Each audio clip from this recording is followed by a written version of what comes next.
खेतो के दुमड़ा दुमड़ा दुमड़ा दुमड़ा भाग रहा दुमड़ा दुमड़ा। चल चल चल भगा भगा भगा भगा इसको भगा।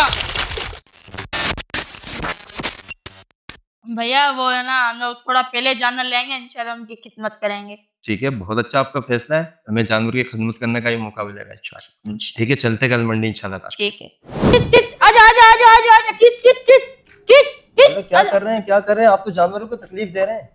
आप 9 दिन पहले आपने जानवर लाने कहा कि इसलिए कि आप उसको तकलीफ दें, ये तो बिल्कुल अच्छी बात नहीं है, हैं? जानवर की खिदमत का हक तो ये है कि आप जानवर के साथ जो है वो नरम गोशी से पेश आए, आप इनके पैर दबाएं, आप उनको सहलाएं, आप उनके खाने का ख्याल रखें। हज़रत का फरमान है कि अगर आप जानवरों की खिदमत करना चाहते हैं और आप उसको 70 मरतबा भी खाना पेश करें तो ये जानवर की खिदमत कहलाती है।